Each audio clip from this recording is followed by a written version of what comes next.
Evangelho, sexta-feira da 34ª semana do Tempo Comum. O Senhor esteja convosco, Ele está no meio de nós. Proclamação do Evangelho de Jesus Cristo, segundo São Lucas. Glória a vós, Senhor. Naquele tempo Jesus contou-lhes uma parábola.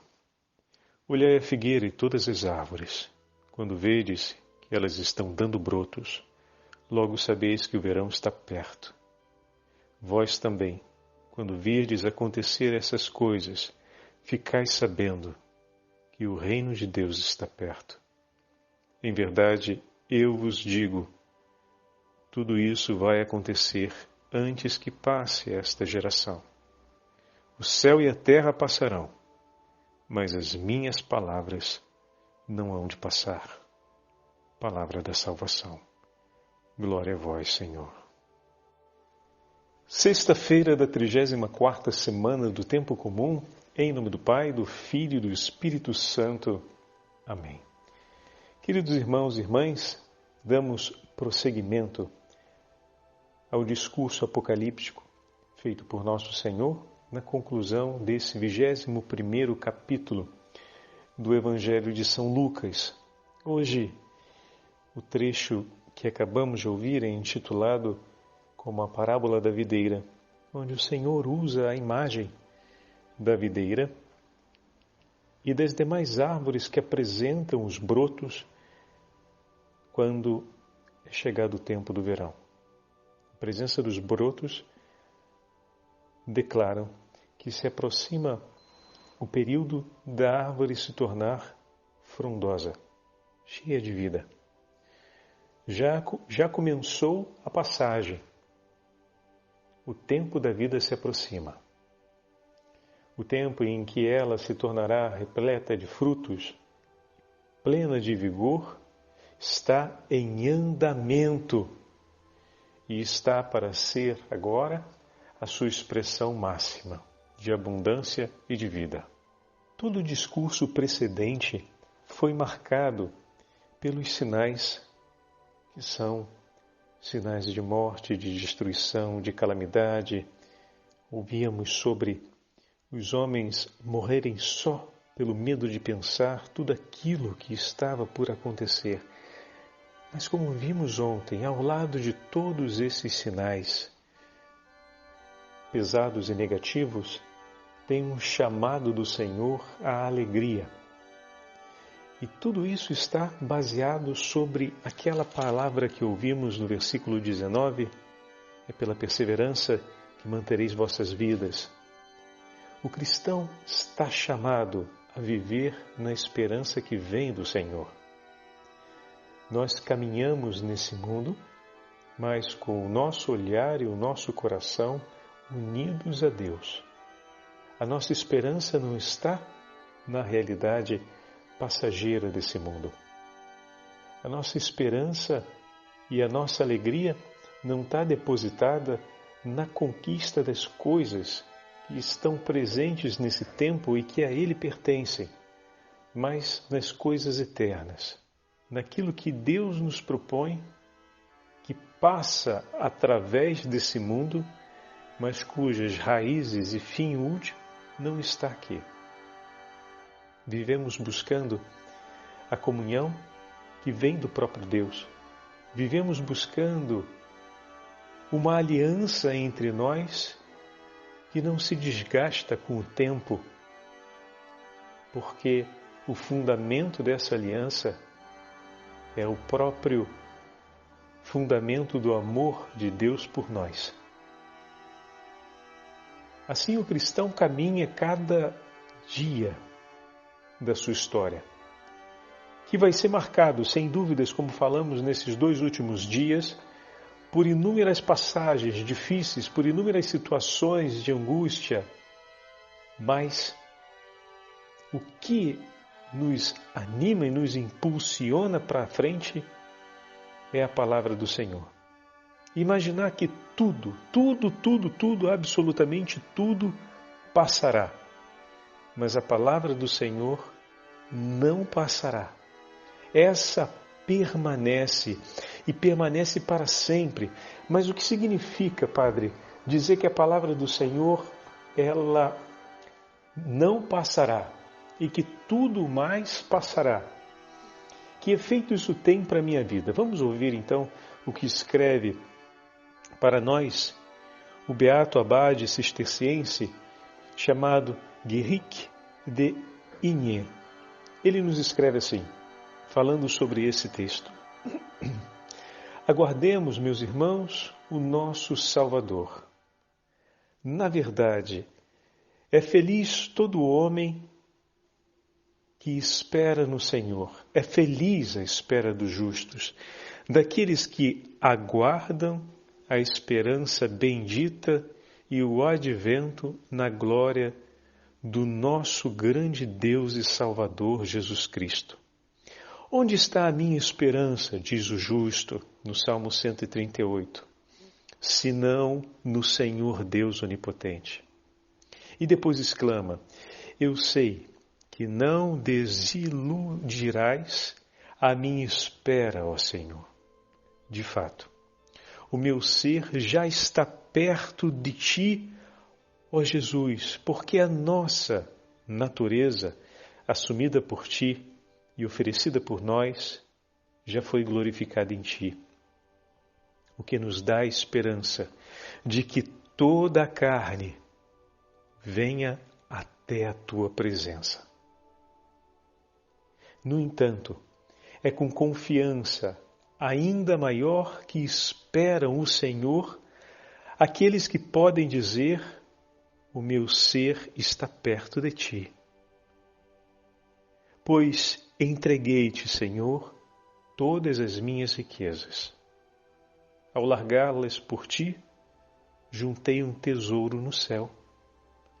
Já depositei todos os meus bens a Teus pés, Jesus, e sei que nos devolverás 100 vezes mais, juntamente com a vida eterna, como nos prometestes.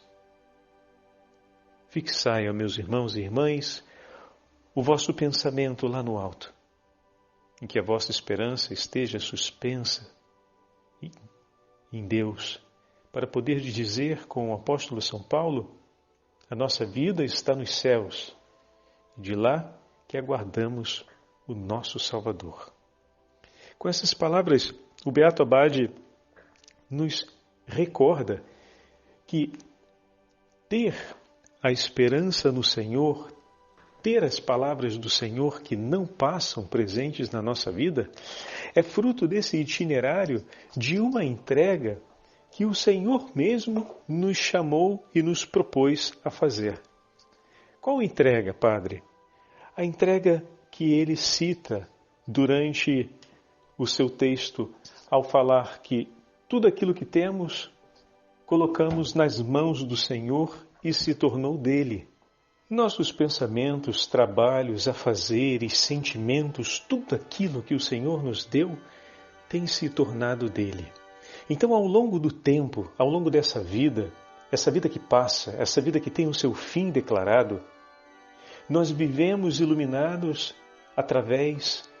iluminados por uma palavra que nos foi entregue e uma palavra que não passa. Então, aqui está o ponto que marca a nossa experiência de vida. Vivemos uma vida que passa.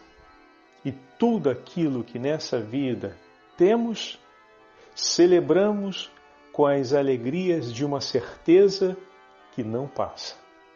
Deus está conosco e tudo, Senhor, quero viver para a glória do Seu nome. Quero viver para cantar a alegria dessa certeza da Sua presença conosco, no meio de nós. Vivemos nesse tempo onde tudo passa. Vemos as angústias e podemos dizer diante delas, isso também passará. Vemos as alegrias e podemos dizer diante delas, Senhor, quero conquistar a alegria de ter paz na minha casa e na minha família. E o Senhor nos abençoa para que essa paz seja conquistada. E quando então temos a paz, quando conseguimos conquistar essa paz dentro de nossa casa, e aqui Não faço referência apenas à paz enquanto a ausência de um conflito, ou seja, estamos com uma discussão, estamos com um problema em família, queremos conquistar a paz, ou seja, queremos chegar a um passo de reconciliação. Queremos chegar a um equilíbrio onde as pessoas peçam desculpas e a gente possa não apenas tolerar um ao outro, não apenas querer bem, mas se comprometer pelo bem do outro, que é muito mais, né? Que é aquilo que nos pede de fato o Evangelho. Isso é conquistar a paz na nossa casa. Muito bem, conquistamos essa paz. Desejamos, pedimos ao Senhor, houve a necessidade de um empenho realmente grande de muitas partes envolvidas naquele conflito, mas ao longo desse 2 anos conquistamos a paz. Essa paz o Senhor deseja para nós. Pode vir por um instante no nosso coração aquela ideia de que talvez seja também essa paz algo passageiro. Não é. O Senhor não nos propõe essa paz para ser algo passageiro. O que nós estamos entrevendo ali é que os corações que se comprometem por essa paz ainda vivem uma grande instabilidade, porque ainda estão aprendendo a ser todo do Senhor. Então, não tenha medo em acreditar que também essa paz, ela é passageira, porque o Senhor te propõe e te chama a conquistar, Ele que é o Senhor da paz, Ele te chama a viver essa paz em plenitude. Mas para que a gente possa viver essa paz da conciliação dentro da nossa família e em plenitude, é necessário que os nossos corações caminhem por uma estrada de reconciliação e uma estrada conciliante à luz da palavra de Deus. Então, aqui entra a nossa súplica. Senhor, lembrando a mulher do poço de Jacó, dai-me dessa água para beber para que eu não precise mais voltar aqui. Dai-me, Senhor, mais dessa água para beber, para que a gente continue vivendo essa paz. A água que vai refrigerar, a água do teu Espírito, a água que vai refrigerar o meu coração, na hora em que eu estiver percebendo que um dos membros, por exemplo, da minha casa, está se dispersando no caminho de paz que construímos juntos. Esse caminho de paz que é marcado por palavras amigáveis, um coração dócil à reconciliação, que é marcado pela escuta atenta da palavra de Deus, a busca do exercício continuado da caridade, tudo isso faz parte de um coração que busca a paz. Mas se todas essas virtudes e atitudes começam a se dispersar ou a perder espaço na vida da pessoa, a chance daquele coração se orientar na direção da paz é menor. Então eu começo a ver que isso está acontecendo, não é o sinal de que a paz irá terminar entre nós, mas é o sinal de como deve ser conduzida agora os nossos esforços e a nossa súplica pela paz, porque a paz o Senhor deseja para a nossa casa. Isso é a sua palavra, e a sua palavra permanecerá. E o Senhor soprou entre eles e disse, Jesus ressuscitado, a paz esteja convosco. Céus e terras passarão, mas a minha palavra não passará. E a palavra do Senhor foi que a paz esteja entre nós, porque Ele está no meio de nós. Então, estamos começando a viver um tempo de angústia, porque estou vendo que aquele meu familiar está se dispersando, ou então estou vendo que o meu próprio coração está se dispersando. Esse tempo de angústia, eu preciso vivê-lo à luz, agarrado, sob a luz da palavra do Senhor. E a palavra do Senhor me declara paz. Então a minha oração agora é a minha atenção se orienta nessa direção da palavra do Senhor. Que o vosso coração não se angustie pelas agitações. Vejam os sinais, o Senhor nos falava ontem, né? Erguei a vossa cabeça. é a hora de recordar a palavra do Senhor, que ela permanecerá, e dizer: eis-me aqui, Senhor. Dá-nos da tua paz. Educa-nos, Senhor, no caminho certo. Vem em socorro desse meu irmão, dessa minha irmã, desse meu filho, desse meu marido, dessa minha esposa, Senhor. Vem em socorro do meu coração, para que não falte nele a sensibilidade justa e adequada para eu acolher o outro sem me escandalizar pela ferida que ele pode fazer outra vez. Que eu saiba ir até o Senhor para deixá-lo tocar e apoiar a sua mão piedosíssima sobre a ferida do meu coração, para que eu não me levante contra o meu irmão. E a paz possa permanecer entre nós.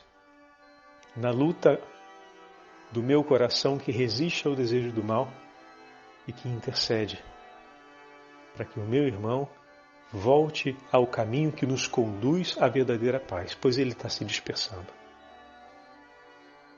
Essa, meus irmãos, permitam-me, fiz um exemplo, tentei construir um exemplo concreto para dizer ou para ilustrar aquilo que o Senhor declara hoje na conclusão do texto bíblico: céus e terras passarão, mas a sua palavra não passará.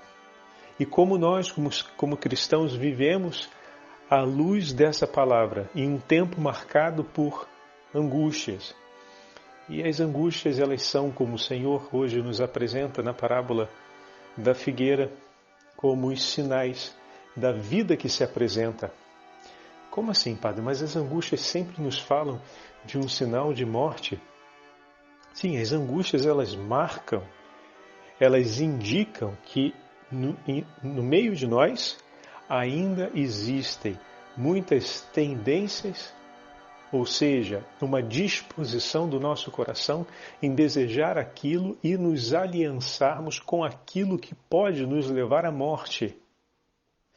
Entretanto, o coração de esperança e o coração de fé, o coração do homem que cultiva a palavra de Deus, ao ver as angústias, imediatamente suplica pelo Senhor. Imediatamente levanta os seus olhos para esperar, como dizia o texto do Abade, para esperar em Deus. Se recorda da palavra do Senhor, e isso tudo são brotos que indicam um novo tempo. O tempo presente está marcado pela angústia, mas o coração se levanta na direção do Senhor e aquilo que é necessário para superar essa angústia começa a brotar ali. A árvore ainda traz as marcas do inverno, e aqui é muito interessante na Europa, que ela perde completamente a folha. Minha primeira experiência aqui me fez uma impressão enorme, porque eu achava que as árvores estavam mortas e aquilo me trazia uma profunda tristeza. Quando alguém me pergunta sobre qual foi o momento mais difícil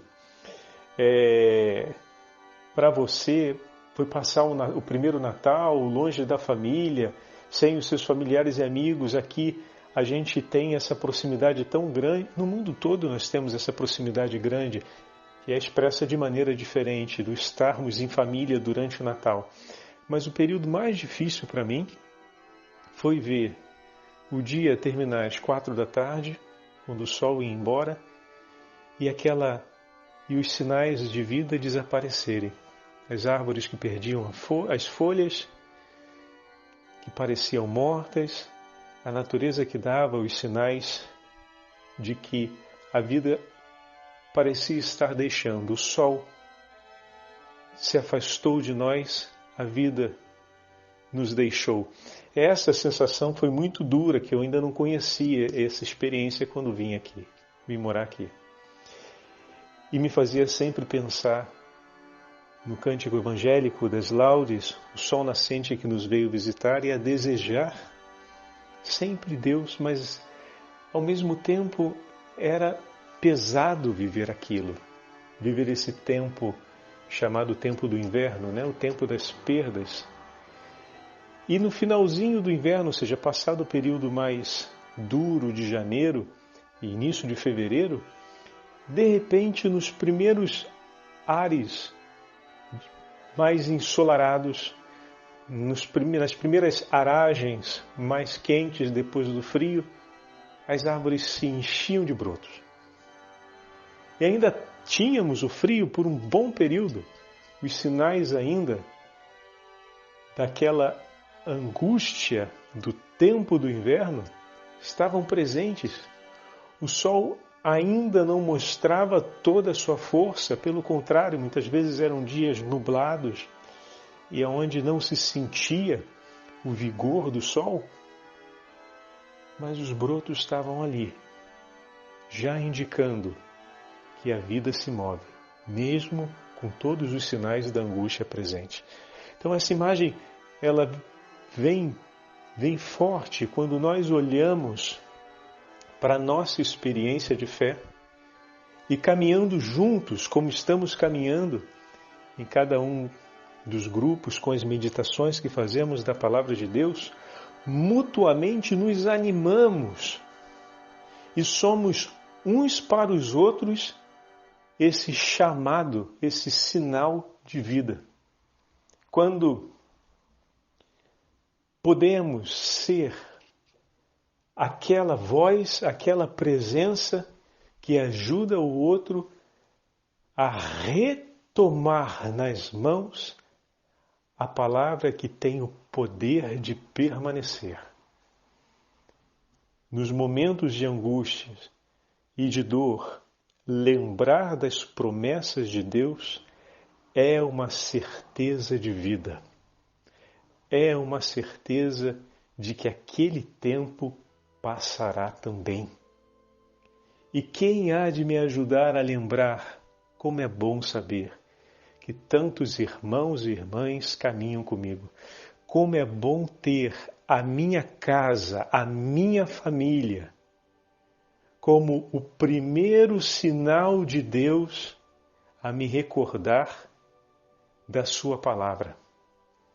A ser aquela primeira voz aonde ecoa a palavra do Senhor, a serem os primeiros corações a reverberar o som da eternidade, o chamado de vida do Senhor.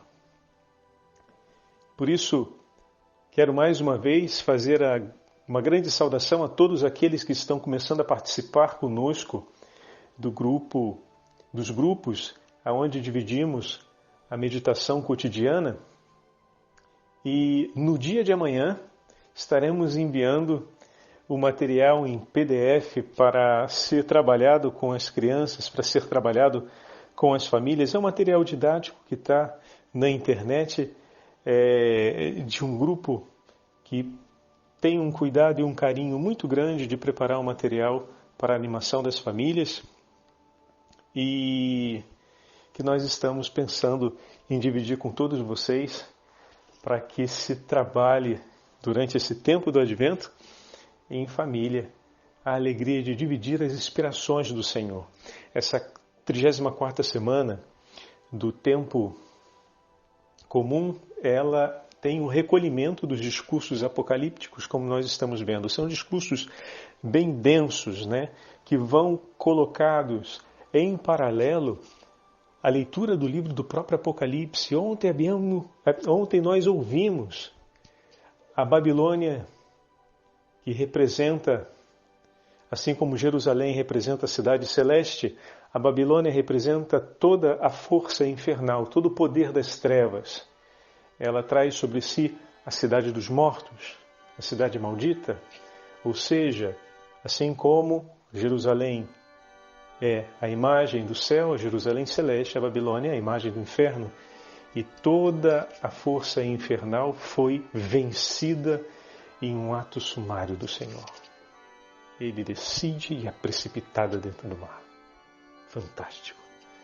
E hoje, da mesma forma como ouvimos na continuação do livro do Apocalipse, seja a antiga serpente com todos os seus anjos colocada na cadeia, colocada nas correntes e é mandada dentro do lago de fogo. estamos cantando o triunfo do Senhor. O cristão caminha sobre essa certeza. Eu caminho com aquele que é o Senhor vitorioso, eu sigo a voz do meu Senhor. E ele mostra que tudo aquilo que façamos nessa vida, devemos fazer para a glória do seu nome. E tudo aquilo que nessa vida fazemos para nós mesmos ou buscamos ter conosco, não permanecerá conosco, perderemos. E dessa forma, e vendo o próprio texto do livro do Apocalipse, podemos ter claro para a gente em qual direção devemos conduzir a nossa família. Devemos conduzir a nossa família na direção do amor mútuo entre nós. Precisamos educar nossos filhos a amarem de maneira incondicional a todos. E isso não é uma tarefa fácil, mas é uma tarefa que precisamos começar juntos, sabe? A gente não pode deixar que se improvise. A educação, a fé, a educação, a vida cristã não se improvisa, se vive juntos.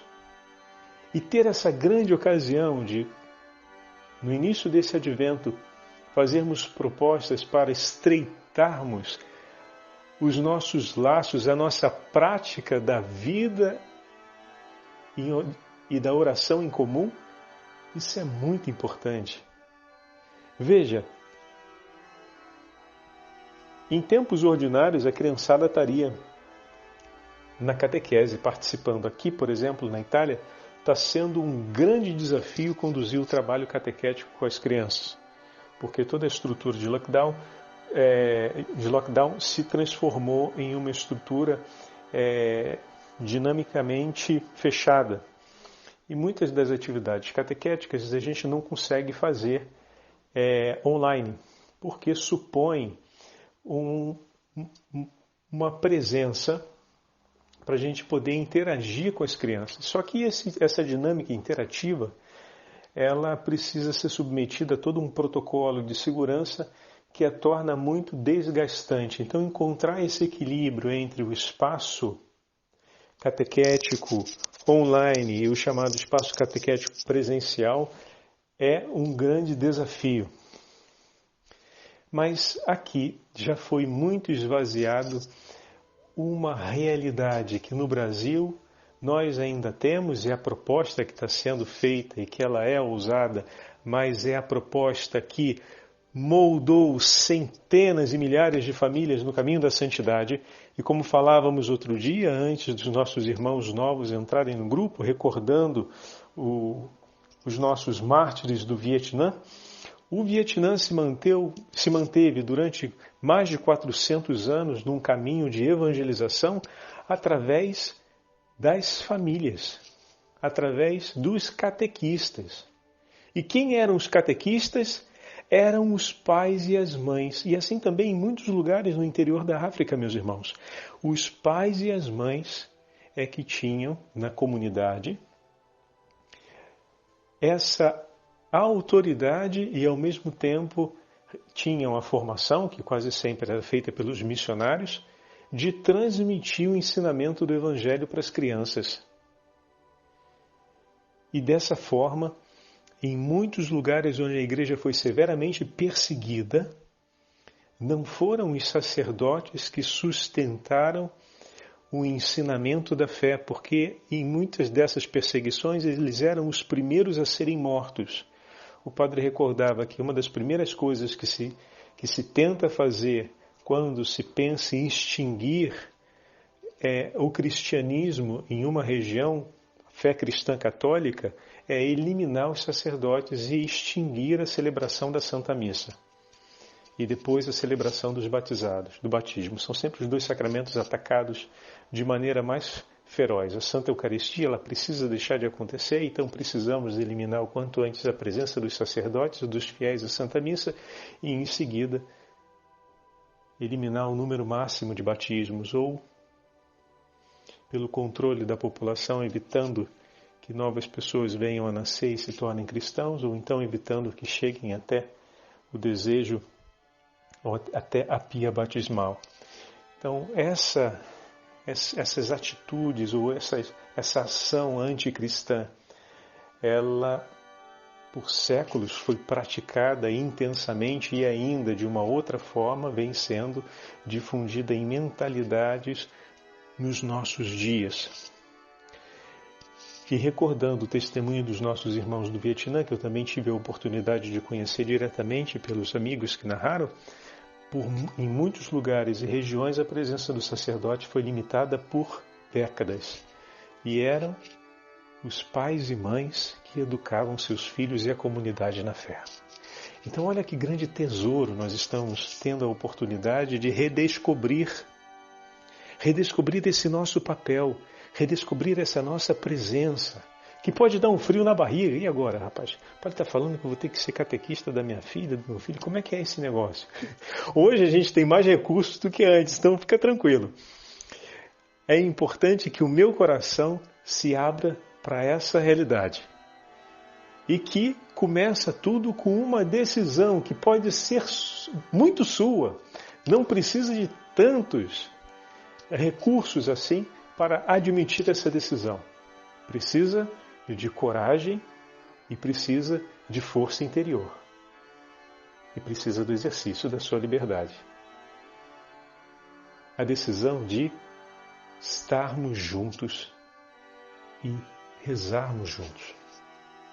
É o testemunho da presença do pai e da mãe que leva as crianças à adesão da experiência de fé. Então é preciso que a gente escolha usar o nosso tempo, gastar nossas energias, aplicar nossas atenções, investir o nosso interesse em temas e em momentos em comum, envolvendo as coisas de Deus, envolvendo o diálogo com Deus e envolvendo a partilha dos nossos corações. Então, criar esse ambiente. Por exemplo, no material nós vamos enviar o calendário das boas ações. Vamos pegar aqui aleatoriamente. Um dos dias tem ajude a mamãe na hora da louça. É muito diretivo, né? E se a gente pega esse calendário só como uma motivação para as crianças, a gente vai dizer, bom, hoje você tem uma obrigação, você vai ajudar a sua mãe a lavar a louça. Mas isso não cria uma experiência e não encoraja. É mais um elemento disciplinar para a criança. Muito bem, hoje é o dia de ajudar a mamãe a lavar a louça. Então, vamos todos de alguma forma colaborar com isso. Então, papai lava as panelas, eu vou lavar as panelas, você ajuda a recolher o lixinho do prato, a jogar fora, e me ajuda a enxugar as coisas. Tudo bem? Então vamos fazer um grupo de trabalho. E ali, aquela alegria da mesa continua num momento e num lugar diferente. Durante a limpeza das coisas, durante a arrumação da cozinha. É descobrir um novo espaço de convívio, onde a gente pode fazer e terminar aquele momento fazendo um glória ao Pai, ao Filho e ao Espírito Santo, ou começar e terminar aquele momento com um beijinho, com um abraço e dizendo obrigado, Jesus, estivemos juntos mais um pouquinho. Foi bom dividirmos isso. Foi uma proposta que veio num espaço religioso que nos edificou como família. É uma proposta que veio de fora de uma normatividade, por exemplo, de ordem social. Está vindo de uma proposta para o nosso programa de vida espiritual em família. E que nos deu uma ocasião a mais em família. Então essa é a forma como a gente integra. Peguemos aqui uma outra. Doe roupas que você não usa mais. Muito bem.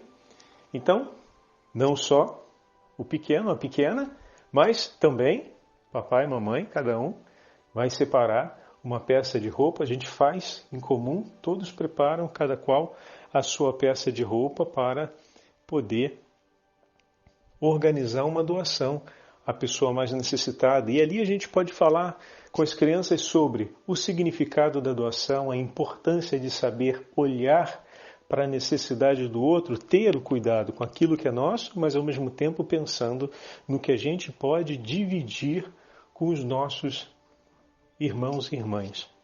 Então, cada uma das propostas, elas precisam ser enriquecidas com essa participação integral da família, né? Bom, tem um outro dia aqui, organizar os seus brinquedos. Então, mais uma, né, proposta disciplinar interessante, que a gente pode tomar como família, não só organizar os brinquedos. Organizar a casa, o pai pode ter alguma coisa a ser organizada, vai ocupar-se também daquela organização. Ou então diz, eu te dou uma mão, vamos organizar isso juntos hoje.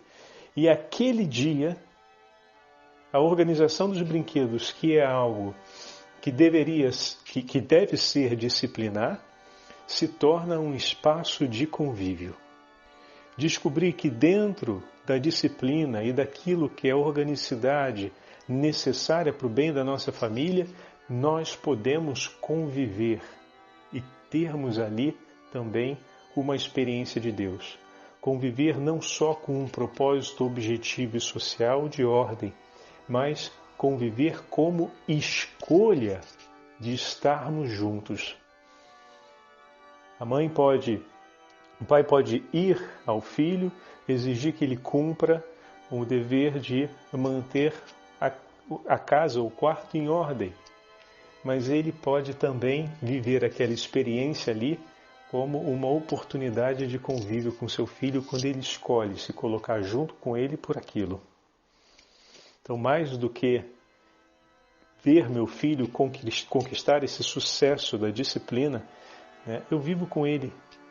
Eu divido com ele esse momento, eu tenho a alegria de estarmos juntos e quem sabe entre guardar um brinquedo ou outro, ele me mostra um brinquedo, papai, olha esse carrinho aqui, e daí por 2, 3 minutos eu tenho aquele tempo ali, eu reservei esse tempo para meu filho, sabe?